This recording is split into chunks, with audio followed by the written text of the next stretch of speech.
everyone. Today we'll start with your fourth module, that is your dynamic programming. If you just hear the word dynamic programming, don't go for your C programming, dynamic programming. This is different. Okay, I'll just tell you why they have given the name dynamic programming for this one. Here, programming is nothing but planning. This is not your actual programs which contains the instructions.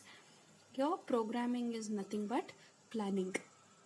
Okay, and here why they have just named it as dynamic programming means here we have so many advantages by using this one. We can save the space and it can be just executed very fastly, all those things. These are the properties of your C dynamic programming also.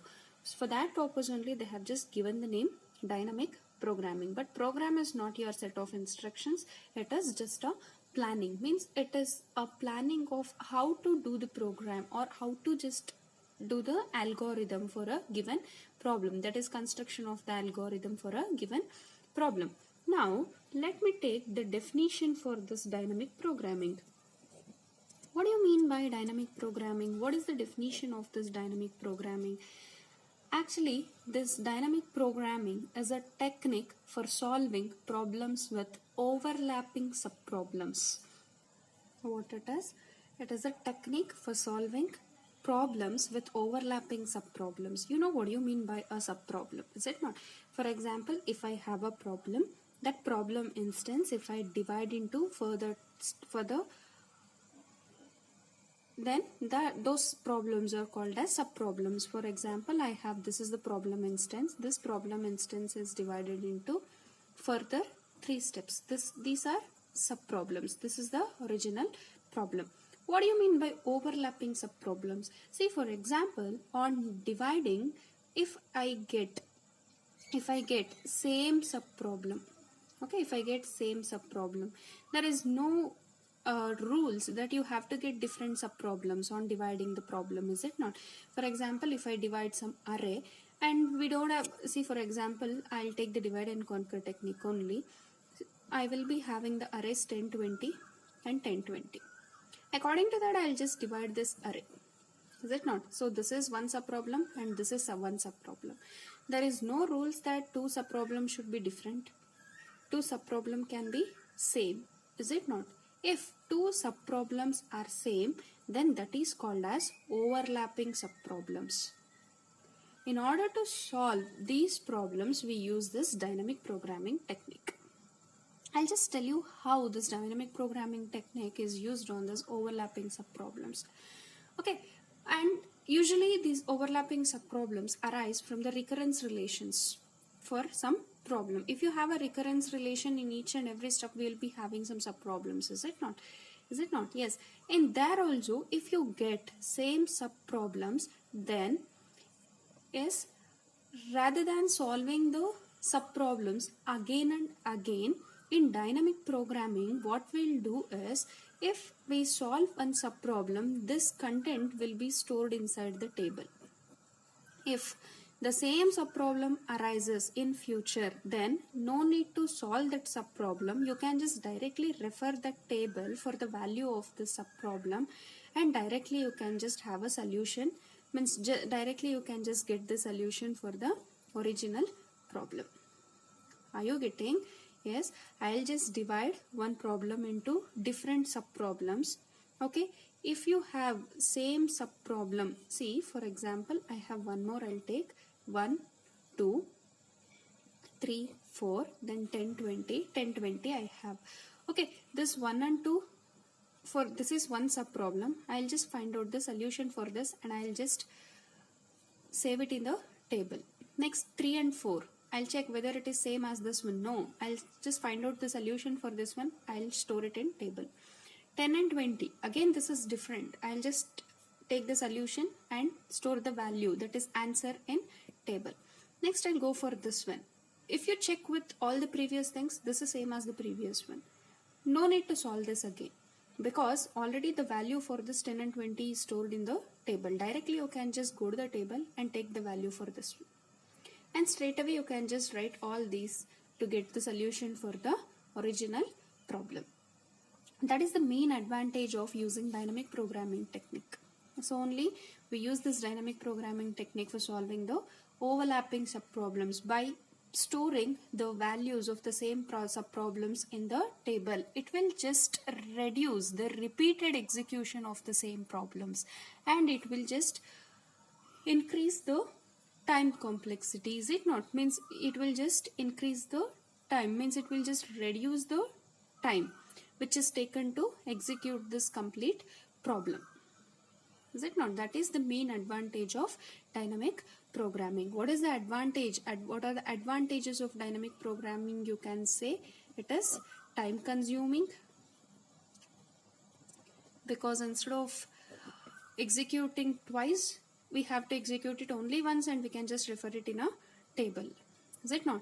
And it will just increase the performance of the algorithm, and even it will take less space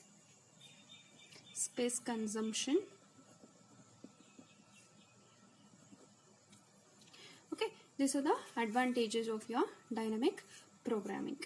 Now we have so many examples for this dynamic programming, and that Fibonacci numbers, computing binomial coefficients, Warshall's algorithm, Floyd's algorithm, all these are some of the examples of this dynamic programming. Among those, first we'll take the Warshall's algorithm. Warshall's, I know you people have not heard about this one. You might have not heard about the name Warshall's algorithm. Yes, now we'll discuss what is this Warshall's algorithm. What do you mean by this Warshall's algorithm? Always the Warshall's algorithm will be applied on directed graph. This Warshall's algorithm will be working on the directed graph. Okay. What do you mean by this Warshall's algorithm? Here, the transitive closure of a directed graph with n vertices can be defined as n by n Boolean matrix. Okay, what do you mean by that? Boolean matrix, that is Boolean. It will contain either 0 or 1. That's it.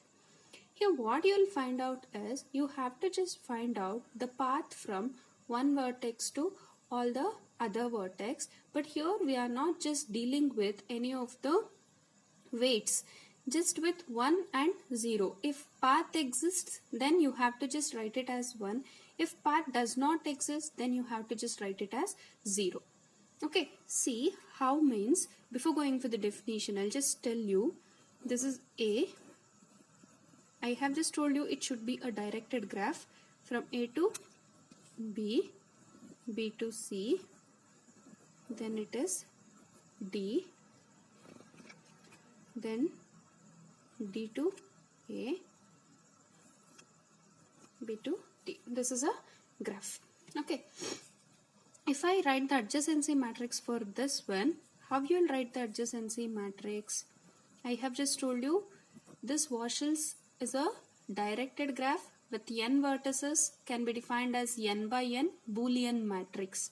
So, if A to A, is there any path? No, it is 0. From A to B, yes. If you have a path, it is 1. If you don't have path, it is 0. That's it. So, I'm calling it as n by n Boolean matrix. Okay. So from A to C, is there any direct path? No, it is 0. From A to D, no, again it is 0. Okay. Next from B I'll take. From B to A, is there any path? No. From B to B, no. B to C, yes. B to D, yes. Next, from C to A, no. C to B, no. C to C, no. C to D, no. D to A, yes. D to B, no. D to C, yes. D to D, no.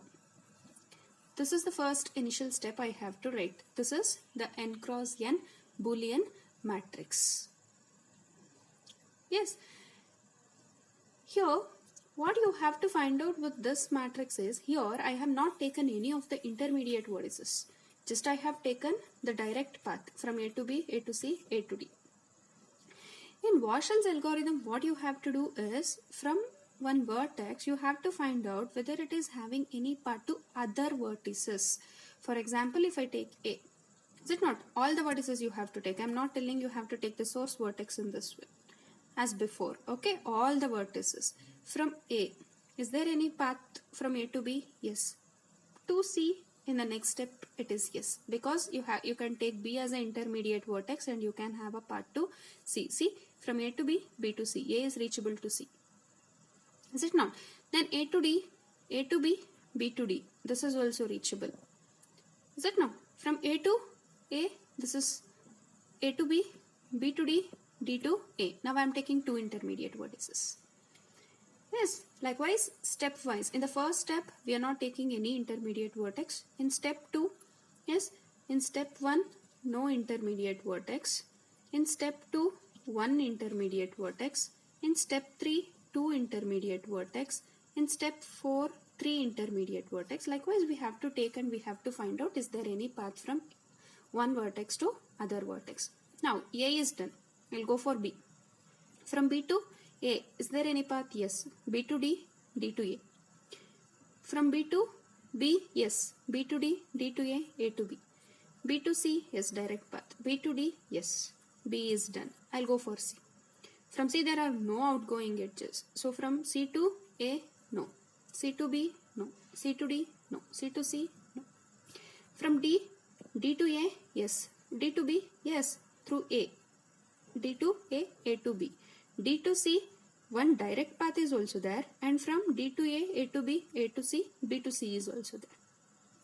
From all the vertices we have find out now there is a path. This is called as your Warshall's algorithm. We can just call it as a transitive closure also. Okay, now I'll just write down the definition of this Warshall's algorithm. Warshall's algorithm defines the transitive closure of a directed graph with n vertices. With n vertices can be defined as n by n Boolean matrix. See, this is the Boolean matrix just because we have zeros and ones. T is equals to Tij. Then it should satisfy the condition that T of Ij is equals to 1 if there exists a path from vertex I to j. If there exists a path from vertex I to j, it is 1. 0, otherwise if there is no path it should be 0. Okay, yes. Next we will see the algorithm for this one. See, algorithm Warshall's A of 1 to n, 1 to n. This is a adjacency matrix what I am passing. Okay, what is the input? Input is the adjacency matrix you have to pass, and then what is the output for this one? What output you are getting? The transitive closure of the digraph. Okay, the transitive closure of the digraph we are getting. See, for I, k is equals to 0 to n minus 1. Then for I is equals to 0 to n minus 1. For j is equals to 0 to n minus 1. This is a matrix I am taking, so I am just writing it like this. If p of ij is equals to 0 and if p of ik is equals to 1 and p of kj is equals to 1, then p of ij is equals to 1. What is the meaning of this one? If p of ik is equals to 1, if there exists a path, and p of kj is equals to 1, and then if there exists a path among this, if both are true, then you have to just write it as 1. Okay, what else it is? P of ij is equals to 0, you have to return. If there is a path, it is 1. If there is no path, it is 0. For like that, for each and every row you have to check. That is with respect to these for loops you have to just go. You know the matrix, is it not? No need to explain this again with all the things. I'll go for the problem, then you'll come to know how you have to just do this. Okay. This is not the recursive relation. And what will be the analysis for this one? Analysis, that is T of n is equals to summation C k is equals to 0 to n minus 1, then I is equals to 0 to n minus 1, j is equals to 0 to n minus 1, 1. This we have already solved for your this one. K is equals to 0 to n minus 1, then summation I is equals to 0 to n minus 1. It is, what you will get? Lower bound minus upper bound minus lower bound plus the basic operation. N minus 1 minus 0 plus 1. Upper bound minus lower bound, upper bound minus lower bound plus the basic operation. Minus 1 and plus 1 will get cancelled. You will remain with n. Then I'll take n, summation k is equals to 0 to n minus 1. I'll take out n, I is equals to 0 to n minus 1. Here I'll get 1. In the same way, again I'll get n here. So you will get summation k is equals to 0 to n minus 1, n square you will get. I'll take out n square out. K is equals to 0 to n minus 1, 1. Again you will get n, so I'll get n cube. So what is the time complexity? Whether it is in average case, because you have to go through all the elements of the matrix. So it will be T of n belongs to n cube. Sorry, T of n is equals to theta belongs to n cube. Is it not? That is T of n belongs to theta of n cube is the time complexity for this one. Now let me go for the problem. This is the given diagram. For this one you have to just find out the transitive closure. Is it not? First, what is the first step? I'll just write the adjacency matrix for this one.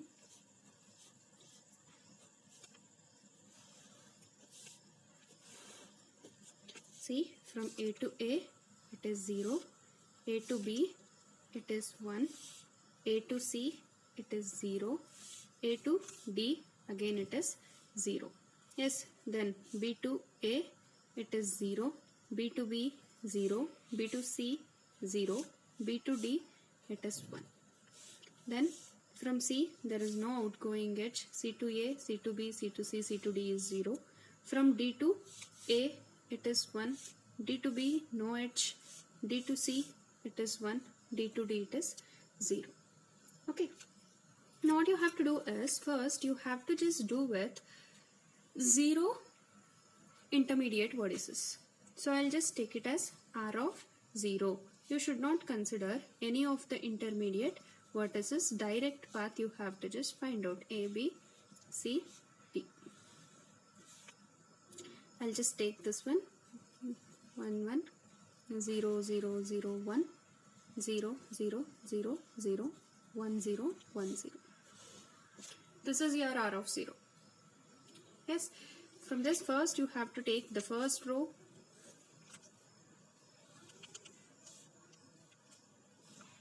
and the first column, and then you have to find out the R1 matrix. How will you just do that one? See, be careful. This is very, very, very important. I'll write this as it is 0, 1, 0, 0. What I'm considering first row and first column. Now this is with one intermediate vertex I'm doing. I'm just finding out. Okay. See, how I'll do is 0 into 0. For this I'll do 1 with all these. 0 into 0 is 0. Here also 0 is there. I'll just write 0. 0 into 0, again it is 0. If I do with 0 this one, and you have to update this call. Okay, 0 into 0, again it is 0. But 1 into 1, what is the value? It is 1. Here 0 is there. You have to update this with 1. Now it is done. Now I'll go for 0 with again all these three. 0 into 0, it is 0. 0 into 0, again it is 0. Then 0 into 1, it is 0, but here it is 1. If you have 1, you should not replace it with 0. This condition you have to remember. 0 can be replaced with 1, but 1 cannot be replaced with 0. Because here already we have proved there is a path. You should not prove there is no path. Okay, so 0 into 1 is 0, but here 1 is there. I'll write this as it is. Next, I'll take this one and I'll do with again these three. I'll update this one. 0 into 0, it is 0, but here 1 is there. No need to change that one. Don't touch that. Next, 0 into 0, it is 0. 0 into 1, it is 0. Here also 0. I'll write 0. Okay, now you have to check for next. So you have to take second row, second column. I'll go with R2. Now with 2 intermediate vertex, you have to check. Don't get confused. See why I'm taking 1 intermediate, 2 intermediate and 3 intermediate means, see here, from A to B, there is no intermediate vertex is required. That is 0. Okay. From A to D, if you have to find out if there is no direct path, then you have to go through some of the vertex, is it not? So through B or through C, there is 2 paths, so 1 intermediate vertex. Then if you have to reach to C, directly you can go, you don't have direct path. B to C, 1 intermediate vertex you can go, or you can go from A to B, B to D, D to C, 2 intermediate vertex you are taking. That is R2. From A to A, if you have to find out, see, A to B, B to D, D to C, D to A. 1, 2, 3. 3 intermediate vertex you have to pass. So that is R3. For this purpose, I am taking R0, R1, R2, R3. That is R0 means no intermediate, R1 means 1 intermediate, R2 means 2, R3 means 3 intermediate vertex. So now here, you have to just write this as it is. 1, 0, 0, 1. Then this is 0, 0, 0, 1. You have to find out for these values. Now, if you take 1 and 0, this value will be updated. If you take this one, this value. If you take this one, this value will be updated. Okay. See, 1 into 0, it is 0. Here also 0. I'll just write 0 as it is. Next, I'll come over here. 1 into 0, it is 0. Here also 0. I'll write 0. 1 into 1 is 1. Here 0 is there. I'll update it with 1. In the same way, here 0 into 0, it is 0. 0 into 1, it is 0. But here 1 is there. No need to change that one. If 1 is there, you have to write it as it is. I'll write 1. Now, here 0 into 0, it is 0. I'll write 0 itself. Next, 0 into 1. This one I'm writing. 0 into 1, it is 0. Again, 0.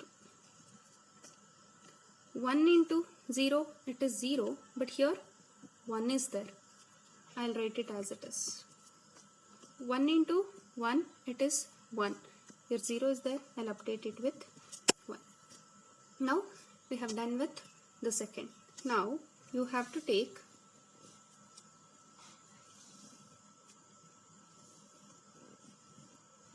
third row and third column. Now, I'll go here. I'll write it as it is. 0, 0, 0, 1. Then this one 0, 0, 0, 0. Okay. Now, first the simplest one will take. 0 into 1, it is 0. But here 1 is there. I'll write as it is. Easiest method I can say is, wherever 1 is there, you write it as it is. Here also 1 and 1 is there. I'll write it as it is. Even here also, again, no need to check. 1 is there. I'll just write it as it is. Now the thing is, you have to check over here. 0 into 0, it is 0. See, here also it is 0. Here also it is 0. Anyways, you will get all the values as 0. Wherever 1 is there, write that 1. Other than that, all other zeros. The easiest way you can go. Next, the last, with all the 3 intermediate vertex. Fourth row,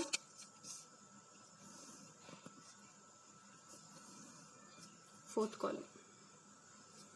That is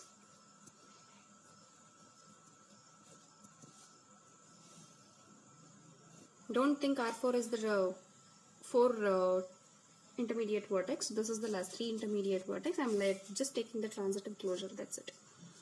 I'll just write it as it is. 1, 1, 1, 1. It is 0, 1, 1. Fourth row, fourth column. I have written as it is. This is A, B, C, D. Yes. So 0 into 1, here I am writing this one, 1 with all these 3. 1 into 0, it is 0. 1 into 1, it is 1. I'll update 1 here. Next, 1 into 1, it is 1. Next, I'll come for this one. This one with all these 3. 1 into 0, it is 0. 1 into 1, it is 1. Here, I'll update 1. I'm just updating this one. 1 into 1, it is 1. Here also 1. I'll write it 1. Next, this one. This one with all these 3. I'll update this one. 1 into 0. 1 into 1, it is 1. Next, 1 into 1, it is 1. I have done. Is it not? See, I have done with all the rows and all the columns. So, the last one, what you have got, this is called as the transitive closure.